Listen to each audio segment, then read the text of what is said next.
ये देश east India company के कब्जे में था, अब मोदानी के कब्जे में हो गया है। आप अडानी को समझ रहे हैं ना, उसको न्यूक्लियर पावर दिए गए, उसको लेबर सस्ते नहीं मिल रहे थे, मनरेगा के कानून ढीले कर दिए गए। आप सोचिए कितनी जाहिल सरकार है ये, जो विकास का विरोध करती है। ये जो राष्ट्रवाद का रोना रोते हैं, ये कुछ नहीं कर सकते हैं, एक नंबर के निकम्मे लोग। ये ऐसे लोग हैं, इतना झूठ बोलते हैं, ये कहते हैं कि देश सुरक्षित हाथों में है और एक तरफ कहेंगे कि हिंदू खतरे में। इतनी ज्यादा बेरोजगारी है पूरे भारत में, कितनी शर्म की बात है कि स्कूल बंद हो रहे हैं उस देश में जहां आबादी बढ़ रही है, कि अंतहीन शोषण हो रहा है ओबीसी और एससी का। ओबीसी को एकजुट होना होगा पूरी दुनिया में। रिजर्वेशन कोई चैरिटी नहीं है, ये कोई दया और दान नहीं है। जातिवाद है लेकिन बहुत महीन है, दिखता नहीं है। यहाँ तो सब कुछ एकदम वल्गर दिखता है, ओपन दिख रहा है यहाँ पे। मैंने ऐसी स्थितियों में लोग रह रहे हैं कि आप कल्पना नहीं कर सकते। जय भीम, जय समाजवाद, जय संविधान। सभा में उपस्थित सारे विद्वानगण, आप विद्वान जनता जो इतनी ठंड में अपने कंफर्ट को छोड़ के यहाँ आके बैठी हुई है, और शीतल सिंह सर हैं जो एक वरिष्ठ पत्रकार हैं, कभी कभी मैं भी जुड़ जाता हूँ सर के साथ। सबसे बड़ी बात यह है कि आयोजकों ने इस सिलसिले को शुरू किया, पिछले साल भी किया, इस साल भी किया, और जरूरी है संवाद उस दौर में जब आपकी जुबान पर ताले लगाए जा रहे हैं। इसलिए मैं धन्यवाद देता हूं डॉक्टर राजकरण जी को, सुनील को, बहुत सारे लोग जो इस पूरी व्यवस्था से जुड़े हुए, उन सभी को धन्यवाद देता हूं। बहुत ही जरूरी काम है, समय बहुत ही सीमित है, इसलिए मैंने 10 पॉइंट लिख लिए हैं। और मैं इसलिए नहीं आया हूं कि मुझे बोलना है, मैं इसलिए आया हूं कि हम सभी को मिल के बोलना है। और बोलना इसलिए जरूरी है कि एक व्यक्ति के जीवन में परिवर्तन की जरूरत नहीं है, ये पूरे भारत में परिवर्तन की जरूरत है। और उसमें भी जो उत्तर प्रदेश है, उत्तर भारत में उत्तर प्रदेश, और उत्तर प्रदेश में ये जो इलाके हैं, कुछ जिले हैं, उनमें और ज्यादा परिवर्तन की जरूरत है। मैं आपको बताता चलूं कि ये जो देश है कई सारे मामलों में अफ्रीका के देशों से भी नीचे है, अफ्रीका के देशों से भी नीचे है। हालत बहुत ही खराब है। आपको बताया जाता है कि डॉलर के माने रुपए के तुलना में बढ़ने से कोई खास फर्क नहीं पड़ने वाला है।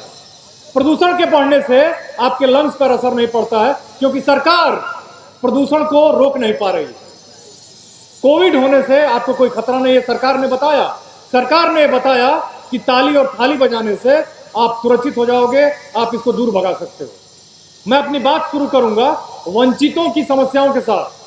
वंचितों का जो संघर्ष रहा है ना इस देश में आजादी के बाद, वो बहुत हाल का है। इतने हाल का है कि वो 90 के आसपास ये दौर शुरू हुआ। इतने बड़े राज्यों में उत्तर प्रदेश दुनिया का 5वां सबसे बड़ा देश है। याद रखिएगा, ब्राजील के बाद यहाँ सबसे बड़ी आबादी है। जिस पाकिस्तान को रोज आपका गोदी मीडिया का चैनल कोट करता रहता है, उसकी भी आबादी 16-17 करोड़ है। बांग्लादेश की आबादी भी 10-12 करोड़ है। और ये सब देश इसी देश से अलग हुए हैं। देखा जाए तो आधी दुनिया हम हो गए हैं, आधी दुनिया हो गए हैं। और सारे देश जो इससे अलग हुए, जो हम हैं, वो तमाम तरह की मुश्किलों में हैं। मुश्किलों का कारण क्या है? मुश्किलों का कारण है जो वंचित हैं उनका तमाम तरह की समस्याओं में रहने का। मैं आंकड़ों के साथ बताता हूं कि उत्तर प्रदेश की एक बड़ी आबादी है ओबीसी और दलित। आदिवासी यहाँ नाम मात्र के हैं, आप कह सकते हैं कि नहीं है। सोनभद्र में बस कुछ इलाके हैं वहां पे हैं, और एक दो जातियां हैं जो हैं, जैसे गोंड है, खरवार है, ये सब एसटी में शामिल हो गए हैं। लेकिन 1% का रिजर्वेशन भी है एसटी का। लेकिन सबसे ज्यादा बड़ा नुकसान जो है उत्तर प्रदेश में, वो ओबीसी का है और दलितों का है। इनके जीवन में रिजर्वेशन लगने के बावजूद भी ओबीसी का रिजर्वेशन तो उनकी आबादी के अनुपात में बहुत कम है, और इसको ओबीसी का समाज बहुत लजाते हुए, सकुचाते हुए कहता है, जबकि उसको बहुत मजबूती से कहने की जरूरत है। मैं ओबीसी समाज से आता हूं और मेरी नौकरी किसी रिजर्वेशन से नहीं लगी, क्योंकि जब मैं पढ़ रहा था उस समय रिजर्वेशन था ही नहीं, ओबीसी का रिजर्वेशन नहीं था। मैं सेंट्रल यूनिवर्सिटी में पढ़ा और उस यूनिवर्सिटी का शुरू से लेकर अंत तक गोल्ड मेडलिस्ट था हर बैच में, और उसमें रिजर्वेशन आया 2009 में। 2007 में मैं पीएचडी कर चुका था, 2008 से मैं नौकरी कर रहा हूं परमानेंट। भारत के कई विश्वविद्यालयों में पढ़ा चुका हूं। जो पैरासाइट है, एक फिल्म आई थी पैरासाइट, जिसको ऑस्कर मिला था, मौका हो तो कभी देखिएगा। पूंजीवाद के खिलाफ थी और कोरिया की फिल्म थी। उसको ऑस्कर मिला था। ऑस्कर इसीलिए मिला था कि फिल्म घूमती है उस परजीवी व्यवस्था के आसपास जिसमें वंचितों का अंतहीन शोषण होता है। ये कोई दमन भारत की समस्या नहीं है, पूरी दुनिया में होता रहा है। आपको जान के आश्चर्य होगा कि अमेरिका में काले लोगों को खरीदा और बेचा जाता था, और आपको जान के ये और ज्यादा आश्चर्य होगा कि वही खरीदे और बेचे जाने वाले लोग आज अमेरिका की इकोनॉमी की, अमेरिका के सम्मान की रीढ़ है। आप जब देखते हैं अमेरिका का गोल्ड मेडल का लिस्ट ना ओलंपिक्स में, उसमें सबसे ज्यादा काले लोग उसको जीतते हैं।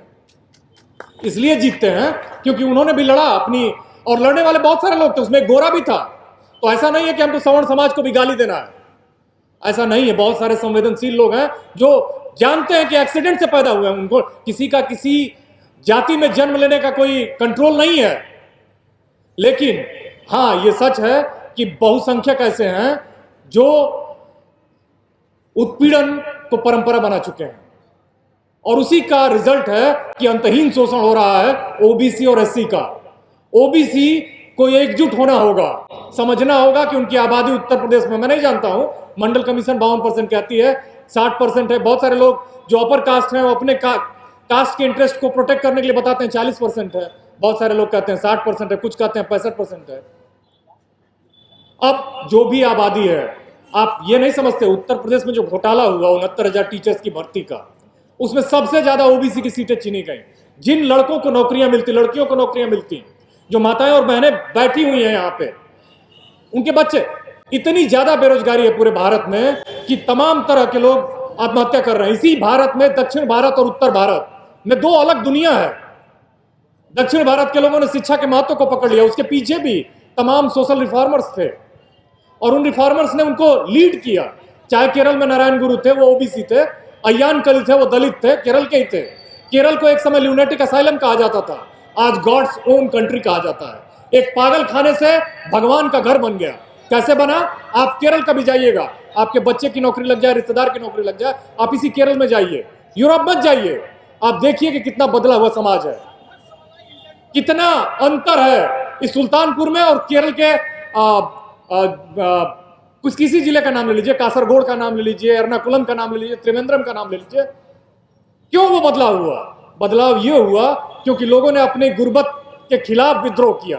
आपको विद्रोह करना है अपनी शिक्षा की व्यवस्था, टूटती हुई शिक्षा की व्यवस्था के खिलाफ। आपको विद्रोह करना है सरकारी हॉस्पिटलों के खत्म होने के खिलाफ। हॉस्पिटल ज्यादा से ज्यादा बने और ज्यादा से ज्यादा स्कूल बने। बताइए, दुनिया का सबसे आबादी वाला देश है भारत, 143-44 करोड़ हमारे प्रधान सेवक कहते हैं मंचों से। उस कितनी शर्म की बात है कि स्कूल बंद हो रहे हैं उस देश में जहां आबादी बढ़ रही है, पढ़ने वाले बच्चे बढ़ रहे हैं। मालूम है, सबसे ज्यादा युवा आबादी इस देश की भारत की है। इतनी मतलब युवा है इस देश में, एकदम यंग कंट्री है, लेकिन वो युवा, उनको कोई ट्रेनिंग नहीं है, दिशाहीन है। आप देखिए ना, तमाम जो नेता हैं किसी भी जातियों के, उनके आईटीआई खुल गए, पॉलिटेक्निक खुल गए, कुछ नहीं सिखाया जाता है। ऐसे बच्चों को यूरोप के मार्केट में कौन सी नौकरी मिलेगी? और आप यूरोप का मार्केट इतना खुला हुआ है कि हमारी सरकार को किसी चिंता नहीं है। आप जर्मनी जाइए, जर्मनी आपको रख लेगा। ऐसे देश है जहां पे फर्टिलिटी रेट निगेटिव में है। मेरा कहने का मतलब यह है कि आपको हर कोई मिलकर आपका शोषण कर रहा है। आपको सोचना होगा, आपको पूरा तर्क के साथ सोचना होगा कि कौन आपका भला कर सकता है। जुड़िए, नहीं करता आप सवाल करिए, आप सवाल करिए, पूछिए। और जातिवाद भी तभी खत्म होगा जब आप में शिक्षा और चेतना आएगी। वो समाज जो जागेगा नहीं, जो अपना महत्व नहीं समझेगा, शिक्षा के महत्व को नहीं समझेगा। आप केरल में जाइए, जातिवाद है लेकिन बहुत महीन है, दिखता नहीं है। यहां तो सब कुछ एकदम वल्गर दिखता है, ओपन दिख रहा है। यहां पे मैंने ऐसी स्थितियों में लोग रह रहे हैं कि आप कल्पना नहीं कर सकते। लैंड रिफॉर्म हुआ, नहीं हो पाया। कोई जमीन लेके पैदा हुआ है इस देश में, दुनिया में। वही काले लोग जिनको मैंने कहा ना कि खरीदे और बेचे जाते थे, उसी से मार्टिन लूथर किंग जूनियर बना निकला, उसको नोबेल मिला। ऐसे ऐसे साइंटिस्ट निकले जिन्होंने अमेरिका में क्रांति ला दी। जॉर्ज वाशिंगटन कार्वर एक काला श्वेत वैज्ञानिक था, उसकी जीवनी पढ़िएगा कभी, जब आप दुखी रहे तो आप पढ़िए, वो पता चलता है कि कितना उसने संघर्ष किया। नौकर था वो 15 साल की उम्र तक, फिर वैज्ञानिक बना। उसने जो कृषि व्यवस्था है अमेरिका की, वहां क्रांति ला दी। मेरा कहने का मतलब है कि 27% रिजर्वेशन मिला ओबीसी को। अभी भी क्लास 1 की नौकरियों में 16% सीटें भरी हैं, क्लास 2 की नौकरियों में 18-19% भरी हैं, बी की, सी में 22 से 23% भरी हैं। याद रखिए इस बात को कि ओबीसी कि जो भी आबादी है उनका अनुपातिक कोई प्रतिनिधित्व है ही नहीं। और आप कहते हो कि ये खा गए। अरे एक प्रदेश का मुख्यमंत्री कहता है कि 46 में 56 एसडीएम यादव हो गए, और वो पूरी मीडिया अभी भी छाप रही है। दैनिक जागरण ने कल छापा है। दुस्साहस देखिए मीडिया का। अगर आप ये बोल के देखिए किसी मंच से, किसी आंकड़े को आप तोड़ मरोड़ के देखिए, आप जेल चले जाएंगे। अभी मेरे पीछे डॉक्टर देवेंद्र यादव बैठे हुए हैं। इन्होंने रामचरितमानस की उस चौपाई को जलाया। शूद्र गवार घोर पशुनारी, ये सब ताड़न के अधिकारी। नारे जोरदार तालियां बजे। जानते हैं इनको एनएसए में 1 साल 9 दिन जेल में बंद करके रखा इसी उत्तर प्रदेश की सरकार। 1 साल 9 दिन किस लिए? पाखंड अंधविश्वास का विरोध करने के लिए। आप सोचिए कितनी जाहिल सरकार है ये, जो विकास का विरोध करती है।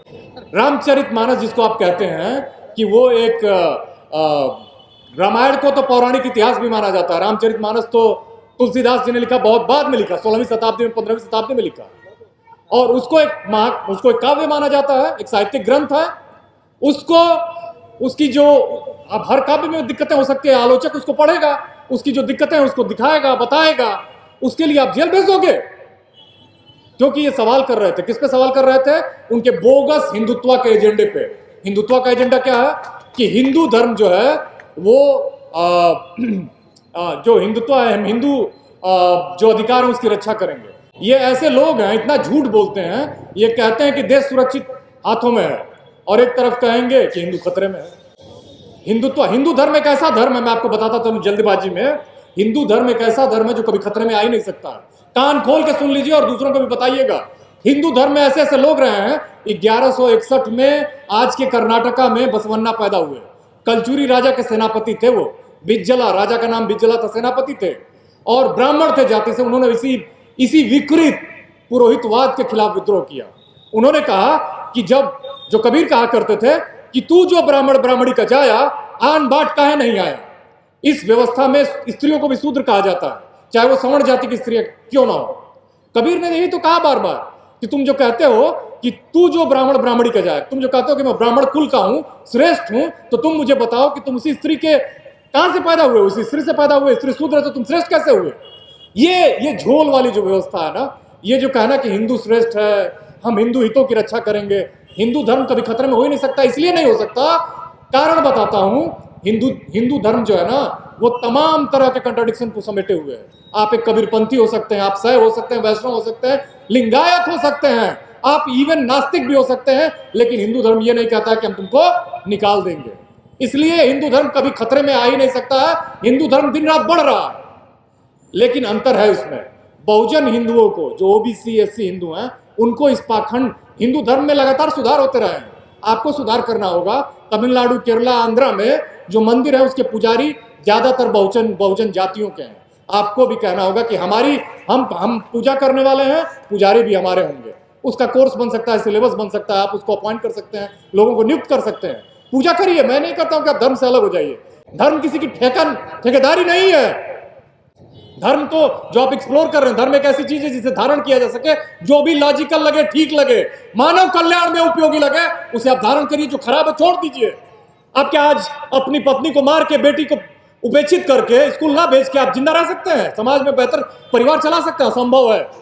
इस 21वीं शताब्दी में आप अपनी बेटी को अशिक्षित रख के उसकी शादी भी कर लेंगे? जहां आजकल समाज ऐसा हो गया है जहां हर लड़के को नौकरी करने वाली लड़की चाहिए। आजकल बेरोजगार लड़कियों से कोई शादी नहीं करना चाहता। जिनमें ज्यादा शिक्षा, उनकी आबादी धुआंधार बढ़ी है, और जहां जिन पॉकेट्स में ज्यादा शिक्षा और ज्यादा बढ़ी है। उत्तर प्रदेश में लिटरेसी रेट कितनी है? आप 11 के आंकड़ों को लीजिए, 77% है। जेन्युइन लिटरेसी रेट कितनी है आप देख लीजिए। कोई आंकड़ा सही नहीं है। दुनिया की संस्थाएं कह रही हैं कि बोगस आंकड़े हैं। वहां टॉमस पिकेटी 10 साल का अध्ययन करने के बाद बताते हैं कि इस देश का धन जो है ना, उसमें ओबीसी की हिस्सेदारी 18% थी, जो घट के 2022 में 2012 से 9% रह गई है। एससी एसटी की 1.8% थी वो हिस्सेदारी, जो थोड़ी सी बढ़ी है और 2.3% हुई है। एससी और एसटी की आबादी कितनी है? भारत सरकार के आंकड़ों के हिसाब से 25%। धन में हिस्सेदारी कितनी है? 2.3%। पहले कितनी थी? 1.8%। ये मैं कोई झूठ नहीं बोल रहा हूं, जोर जोर से बोल रहा हूं, ताकि आप जाके बताइए दूसरों को। और ये भी बताइए कि कोई भी जो अपने को श्रेष्ठ बताता है, अपने को बेहतर बताता है, और अपने कर्म करके नहीं कुछ करता है, वो बेसिकली इस देश पर बोझ है, परजीवी है। कोई नदी, नाले, पहाड़, आसमान, हवा, हवा तो हमने गंदा कर दी, पानी गंदा कर दिया, लेके पैदा नहीं हुआ था। इस देश के रिसोर्सेज में सबकी हिस्सेदारी है। जब मैं ये कह रहा हूं तो पूरी जिम्मेदारी से कह रहा हूं, पूरी दुनिया में ये हुआ है।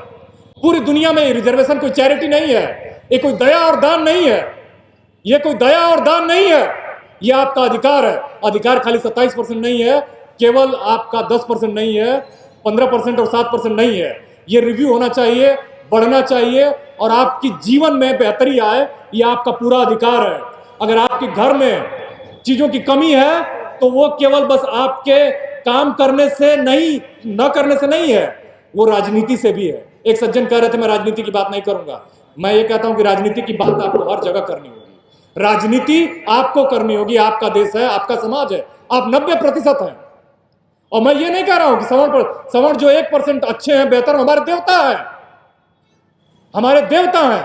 हम ये नहीं कह रहे कि घृणा करिए, घृणा करके कोई आदमी किसी के खिलाफ घृणा करके, साजिश करके चैन से रह नहीं सकता। इसीलिए मैं कहता हूं कि इस देश का जो 10% अपर कास्ट है वो बहुत ही ज्यादा माने परेशान समाज है, क्योंकि 24 घंटे जब आप साजिशें करेंगे ना तो आप नॉर्मल रह ही नहीं सकते हैं, नॉर्मल रह ही नहीं सकते हैं। आप साजिश में ही आपका जीवन जाता है। आप नॉर्मल तब रहेंगे जब आप नॉर्मल सोचेंगे, प्यार कर सकते हैं। बुद्ध ने क्या कहा? बुद्ध ने जो अपना तथागत बुद्ध ने जो अपना संघ बनाया, उस संघ में सबको शामिल किया। उपाली नाई जाति का व्यक्ति था, कर्पूरी ठाकुर जी की जाति का। उसने जो 3 पिटक है ना, अभी धम्म पिटक, विनय पिटक, सुत्त पिटक, उन चीजों को जो बाद में कलेक्ट किया गया है, वो सब कुछ इन्हीं लोगों ने किया। वसंत सेना उस समय उसको उपेक्षित गणिका समझा जाता था। गणिका माने आज की शब्दों में कहें तो वेश्या कहा जाता था। उसको भी उन्होंने संघ में शामिल किया, इसलिए नहीं कि उसके पास बहुत उसकी लिगेसी थी, स्टेटस था, नहीं। आदमी जब बदल जाओ महान है। प्रेम मजबूत आदमी कर सकता है, आंखों में आंख डाल के बात कर सकता है, बेहतर ढंग से कह सकता है। प्रेम सबके बस की बात नहीं है और ये बहुजन समाज करता रहा है, लेकिन ज्यादा प्रेम और ज्यादा सहनशीलता मत दिखाइए। ज्यादा सहनशीलता नहीं, एकजुटता दिखाइए। सहनशीलता, प्रेम उसको दिखाइए जो वंचित है, जो दमित है, जिसको कुचला गया है। याद रखिए। तो मैं एक छोटी सी कहानी से अपनी बात खत्म करूंगा। अब यह भी बताता चलूं कि मंडल कमीशन आया, इस देश में समस्याएं शुरू हुई। चाइना जो आज 15 ट्रिलियन की इकोनॉमी है, 1990 में भारत के साथ था। दोनों एक जैसी स्थिति में थे। चाइना में जो सुधार किया माओ ने, उससे बहुत ज्यादा परिवर्तन नहीं हुआ। चाइना में सबसे ज्यादा परिवर्तन किया उस आदमी ने जो खुद माओ के परिवर्तन से उसका परिवार बहुत प्रभावित था और बहुत कष्ट में आया था, धनी परिवार से आता था, डेन जियाओपिंग ने। चीन जो है 1990 में भारत के साथ था, आज भारत से 4-5 गुना आ गया। 15 से 16 ट्रिलियन की इकोनॉमी है। कुछ लोग कहते हैं कि जो उसकी बाइंग कैपेसिटी है वो 20 ट्रिलियन की है। अमेरिका थर-थर कांप रहा है। हकीकत यह है कि अमेरिका थर-थर कांप रहा है। अब अमेरिका की स्थिति लीजिए, 25 ट्रिलियन की इकोनॉमी है, दुनिया के 33% धनी लोग अमेरिका में रहते हैं। भारत की स्थिति तो इतनी खराब है कि सूडान से हम कई इंडेक्स में पीछे हैं। अफ्रीका का देश है, अफ्रीका के बहुत सारे देशों से हम पीछे हैं। दुनिया के 37% गरीब इस देश में रहते हैं। देश की जो राजधानी है ना, उसकी कश्मीरी गेट के फुटपाथ पे जो डिवाइडर होता है ना, उस पे कम से कम हजारों लोग सोते हैं डेली, इसी जाड़े में। गर्मी को छोड़ दीजिए, दूर मत जाइए, आप देखते रहिए, अपनी आंखों से यही देखिए, आसपास देखिए। तो मेरा कहने का मतलब यह है कि हमको वो काम करना होगा, बात करनी होगी कि जिससे हमारे जीवन में परिवर्तन आए। अफर्मेटिव एक्शन, रिजर्वेशन भी इस तरह का हो गया है कि हर भर्ती में हकमारी की जा रही है। 69,000 टीचर्स की जो भर्ती है, उसमें युवाओं के साथ क्या हुआ? ओबीसी, एससी बच्चे जो हैं यहीं इको पार्क में 2020 से बैठे हुए हैं। उन बच्चों के साथ आप देखिए, उसमें ओबीसी है, एससी है, नौकरी नहीं मिली, क्या करेंगे? वो आत्महत्या नहीं करेंगे तो क्या करेंगे? कि कोई डीएम बन जाए, कोई एसपी बन जाए, उससे मेरे जीवन में क्या परिवर्तन आ जाएगा? मैं प्रोफेसर हूं, उससे आपके जीवन में क्या होने वाला है? हाँ, ये होना है कि ज्यादा असंतोष होगा तो हो सकता है कि मेरे घर में जो शांति वो भी चली जाएगी, क्योंकि जब समाज तनाव में रहेगा। अच्छा, मालूम है भारत में एक शब्द है जो हर आदमी की जबान पे है, मालूम है क्या? टेंशन। गरीब से गरीब आदमी वो टेंशन की बात करता रहता है। और आप सुनिए, दिन में 100 बार टेंशन शब्द का इस्तेमाल करता होगा, एक आम आदमी से लेकर बड़ा आदमी। उस टेंशन को खत्म करना होगा। टेंशन कैसे खत्म होगा? जितनी भी हमारी व्यवस्था है ना, उसको हम जब एक न्यायपूर्ण बंटवारा होगा, न्यायपूर्ण बंटवारा होगा। सुप्रीम कोर्ट की हालत कैसी है, एक चीफ जस्टिस जो है अपने ही केस में यौन उत्पीड़न के अपनी ही कमेटी को चेयर करता है और अपने को ही एक्सोनरेट कर लेता है। एक चीफ जस्टिस जो तमाम बड़ी बड़ी बातें करता है, वो एक बड़े नेता के साथ थाली लेके आरती करने लगता है पद पे रहते हुए। पद से आप विरत हो गए दूसरी बात है। 2014 से पहले इस देश की हाई कोर्ट में और सुप्रीम कोर्ट में मालूम है 500 जज हुए। अभी तक तो आंकड़े बदले हैं थोड़ा, लेकिन उस 500 जजेस में से 5 ओबीसी थे, 5 दलित थे, एक भी आदिवासी नहीं था, 12 मुसलमान थे, ज्यादातर अपर कास्ट मुस्लिम थे। ये हालत है जुडिशरी की। लोकतंत्र के 4 पिलर्स माने जाते हैं। 4 पिलर्स में आप देख लीजिए, आपकी जुडिशरी है, आपकी कार्यपालिका। अभी कुछ दिन पहले तक ओबीसी एक भी आईएएस ऑफिसर नहीं था पीएमओ में। ओबीसी तो इतना सोया हुआ समाज है कि उसको फर्क ही नहीं पड़ता। उसके 5% लोग जो हैं वो बेहतर हो चुके हैं और वो क्रिमिनल से बाहर हैं, उनको कोई फर्क नहीं पड़ता। बाकी के लोग रोज मर रहे हैं, न जमीनें बची हैं उनके पास। आप सर्वे करा लीजिए कि साग के समाज के पास कितनी जमीन है, यहाँ के कुर्मी समाज के पास, सुल्तानपुर प्रतापगढ़ के अहिर समाज के पास कितनी जमीन है, पाल और गडेरिया समाज सबके पास कितनी जमीन है, अब करा लीजिए। एक्चुअली ये सरकारें इसीलिए डेटा के खिलाफ हैं कि जिस दिन ये आंकड़े आ जाते हैं बवाल होने लगेगा। जमीन मैंने बताया आपसे कोई लेके पैदा नहीं हुआ, किसी के पापा और मम्मी की नहीं है, सबकी है। और देश भी सबका है, कोई कागज पे बना हुआ नक्शा नहीं है, कोई कागज पे बना हुआ नक्शा नहीं है। यहाँ खून और मांस से चलने वाले शरीर यहाँ जिंदा रह रहे हैं, चल रहे हैं, उससे जीवन प्रभावित होता है। एक निर्णय लेने से जीवन प्रभावित होता है। मनरेगा का जो कानून जिसको ढीला किया गया है, उससे लोगों के जीवन पे असर पड़ेगा। अरे ये देश ईस्ट इंडिया कंपनी के कब्जे में था, अब मोदानी के कब्जे में हो गया है। आप अडानी को समझ रहे हैं ना, उसको न्यूक्लियर पावर दिए गए हैं, उसको लेबर सस्ते नहीं मिल रहे थे, मनरेगा के कानून ढीले कर दिए गए हैं। ये आपको समझना होगा, खुली आंखों से देखना होगा, सच को सच कहना होगा, आपको झूठ को झूठ कहना होगा, अपने लिए आवाज उठानी होगी, लड़ना होगा, बातें कहनी होगी। ये जो अमेरिका में सिविल वार हुआ, आपको मालूम है, काले लोगों को खरीदना और बेचना बंद किया जाए, इसके लिए अब्राहम लिंकन लड़ा। कौन था वो एक गोरा अंग्रेज था, गरीब था वो भी, लेकिन उसने स्लेवरी को खत्म किया। और खत्म करने में जो युद्ध हुआ साउथ अमेरिका और नॉर्थ अमेरिका में, उसमें 10 लाख लोग मारे गए। कार्यपालिका की बात बताई मैंने, न्यायपालिका की बात बताई। अब आप सुनिए, विधायिका में ओबीसी की आबादी है इस देश में 60%, पार्लियामेंट में कितने लोग हैं? 20% से कम है। अपर कास्ट आबादी है 12%, पार्लियामेंट में कितने हैं? 45 से 46%। किनको बैठना चाहिए वहां कानून बनाने के लिए? आपके मंडल को कौन मंडल पे डिबेट होती है? कभी डिबेट हो रही है किस पे? वंदे मातरम पे। अरे भाई, कौन डिबेट कर रहा है? जिनकी हिम्मत नहीं हुई कि देश का राष्ट्रगीत राष्ट्रगान लिख पाए। आपको मालूम है, देश का राष्ट्रगान जो है वो लिखा गुरुदेव रविंद्रनाथ टैगोर ने, किसमें? साधु बांग्ला में। साधु बांग्ला में लिखा। ये जो राष्ट्रवाद का रोना रोते हैं, ये कुछ नहीं कर सकते हैं, एक नंबर के निकम्मे लोग हैं। राष्ट्रगीत किसने लिखा? गौर फरमाइएगा, रविंद्रनाथ टैगोर ने लिखा भारत का जनगण मन। दूसरा बांग्लादेश का लिखा अमार सोनार बांग्ला। मुझे बांग्ला भी आती है, मुझे 10 भाषाएं आती हैं। सामान्य एक परिवार में पैदा हुआ हूँ। मेरी माँ अनपढ़ थी, लेकिन मुझे बैठाए रखती थी, किताब लेके बैठ जाता था, पढ़ाती, मैंने सब कुछ मेरे चारपाई पे देती थी। एक छोटी सी चारपाई बनवा रखी थी मेरी, 2 साल मर गई पहले वो, लेकिन वो मुझे उठने नहीं देती थी। जो पढ़ना है मैं पढ़ता था, सब कुछ मिलता था मुझे। सुबह मैं देखता था उसको, गोबर फेंकने से लेके रात को अपनी साल टांग के जब सोने जाती थी, तो उसका जीवन मैंने देखा है बहुत नजदीक से। ये दूर से जिनको कुछ लेना देना नहीं, वो गोबर और गोमूत्र की बात करते हैं। ये गोमूत्र पीने वाले लोग, वही नहीं। राष्ट्रगीत जो है वो लिखा हमारे इकबाल ने, जिन्होंने पाकिस्तान का भी राष्ट्रगान लिखा, सारे जहां से अच्छा हिंदुस्तान हमारा। राष्ट्रगान और राष्ट्रगीत में अंतर इनसे पूछ लीजिए, इनको नहीं मालूम है। ये बात करते हैं राष्ट्रवाद की। आप बंकिम चंद्र चर्चा किस पे हो रही है? वंदे मातरम पे। चर्चा किस पे होनी चाहिए? मंडल और प्रतिनिधित्व पे, नौकरियों पे, रोजगार पे, अडानी के एफआईआर पे, अडानी के करप्शन पर तो चर्चा हो रही है वंदे मातरम पर।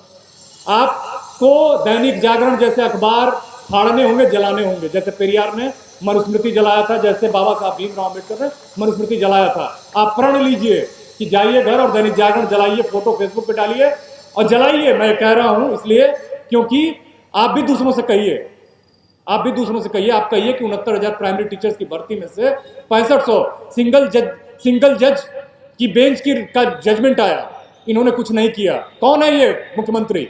डबल जज की जजमेंट आया, बेंच की जजमेंट आया, उसमें कहा गया कि आप तुरंत ज्वाइन कर, नहीं कराया।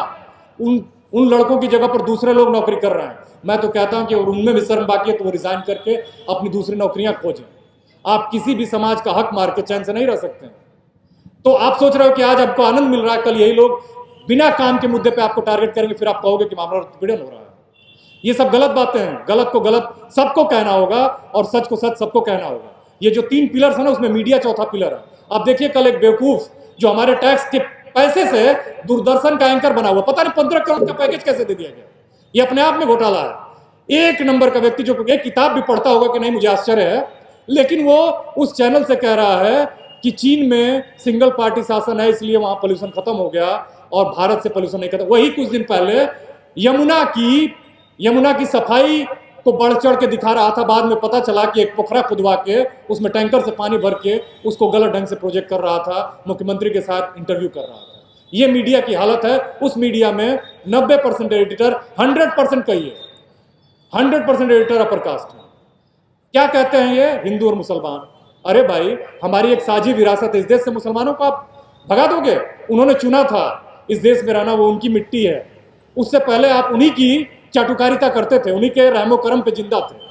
आज आप समझते हो कि ये समाज के सबसे वल्नरेबल तबके हैं तो आप उनको टारगेट करते हो, क्योंकि उससे आसानी से एक अनपढ़ समाज में उनके खिलाफ नैरेटिव बना सकते हो। ये इतने धूर्त लोग हैं कि उस धूर्तता से सबकी हकमारी कर रहे हैं और उनको एक दूसरे से लड़ा रहे हैं। सोल्यूशन क्या है? आपको सेल्फलेस आपको ये तय करना होगा कि ना हमको जितना हमसे बनता है, हमारा बनता है, उससे ज्यादा लेना है, ना किसी को कम देना है। ये तय करना होगा आपको। जो संविधान को बचाने वाली सरकार है, जो मानवीय मूल्यों की बात करती है, मानवता की बात करती है, जो आपके विकास की बात करती है, आपकी नौकरी की बात करती है, रोजगार की बात करती है, कप सिरप का ले लीजिए। आपने सुना कि तमिलनाडु में कोई कप सिरप से मृत्यु हुई? केरला में कभी सुना? केरल को बदलने में 3 लोगों का योगदान माना जाता है। गुरु नारायण गुरु जो ओबीसी थे, एक इरवा संत थे, वो नारायण गुरु, लेफ्ट की पॉलिटिक्स और अंग्रेजी स्कूलों का योगदान है जिसकी वजह से केरला पूरी तरह से बदला, जिसमें नारायण गुरु का योगदान सबसे ज्यादा है। एक कहानी के साथ मैं अपनी बात खत्म करता हूं, क्षमा करिएगा रात करेंगे। छोटी सी कहानी है, ध्यान दीजिएगा, बहुत इंपॉर्टेंट है। नारायण गुरु ने वो एक्चुअली आध्यात्मिक व्यक्ति थे। इरवा जाति है जो केरल की सबसे बड़ी जाति है, 14% की आबादी है उसकी। वो आध्यात्मिक व्यक्ति थे। वो एक बार एक शिव का मंदिर बना रहे थे। शिव को आदिदेव माना जाता है। ऐसा कहा जाता है कि उनकी पूजा के जो साक्ष्य हैं वो मिलते हैं सिंधु घाटी सभ्यता में। तो वो शिव के मंदिर बना रहे थे और जो ब्राह्मण और नायर जो उच्च जाति के लोग थे उनका विरोध कर रहे थे। उन्होंने कहा कि, तो बहुत शांत होके नारायण गुरु ने कहा कि भाई, मैं ब्राह्मण शिव की स्थापना नहीं कर रहा हूं, मैं इरवा शिव की स्थापना कर रहा हूं। उसी तरह से आपको बहुजन हिंदू की बात करनी होगी, बहुजन हिंदू हितों की बात करनी होगी। आपको हिंदुत्व और बोगस हिंदुइज्म की बात नहीं करनी होगी। आपको उस हिंदुइज्म की बात करनी होगी जो आपको अपलिफ्ट करता है, जो आपको ऊपर उठाता है। नारायण गुरु ने उनसे कहा कि मैं ये जो मंदिर बना रहा हूं वो इरवा शूद्र शिवा की स्थापना कर रहा हूं, मैं ब्राह्मण शिवा की स्थापना नहीं कर रहा हूं, इसलिए आप परेशान मत होइए। और उनके मंदिरों में शीशे लगे होते हैं। जब व्यक्ति जाता है तो 2 मैसेजेस हैं वहां पे, कि व्यक्ति खुद ईश्वर का रूप है, उसका हिस्सा है, और व्यक्ति को अपने कंडक्ट में, अपने जीवन में सुधार करना है, और उससे वो देवत्व को भी प्राप्त कर सकता है। जो बाबा साहब भीमराव अम्बेडकर थे, महात्मा फुले थे, रैदास थे, कबीर थे, या इवन जो बात के हमारे साहू जी महाराज थे, जितने भी लोग थे, यही देवता हैं। और देवताओं के रूप में आपको इनके विचारों को पूजा करना है, ना ही कि आपको मूर्ति की पूजा करना है। शिव का जीवन भी एक मैसेज था सबाल्टर्न लोगों की, कमजोर लोगों की, वंचितों को अपने साथ ले चलने का। शिव की बारात का मेटाफर यूज किया जाता है। तो वही मसला है, आपको अपने जो हिस्सेदारी है, जो आपका न्याय का मसला है, उसके लिए संघर्ष करना होगा, उसी बात करना होगा।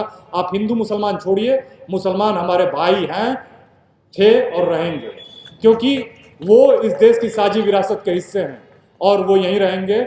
और जो भी गलत है, हर जगह अच्छे और बुरे होते हैं, उनको हम जस्टिफाई नहीं कर सकते हैं। लेकिन हमको जो अच्छे लोग हैं, जो संविधान को मानने वाले हैं, जो प्रेम को मानने वाले हैं, उनको साथ लेके चलना होगा, अपने अधिकारों के लिए संघर्ष करना होगा। आप सभी को मुझे धैर्य से सुनने के लिए बहुत बहुत धन्यवाद और जय भीम। नेशनल दस्तक की आपसे गुजारिश है कि अगर इसको बचाना चाहते हैं तो नेशनल दस्तक को सब्सक्राइब करने के लिए रेड कलर के सब्सक्राइब बटन को दबाएं, फिर बेल आइकन की घंटी दबाएं। नेशनल दस्तक को बचाने के लिए बहुत जरूरी है कि हर खबर को शेयर करें, लाइक करें, कमेंट जरूर करें।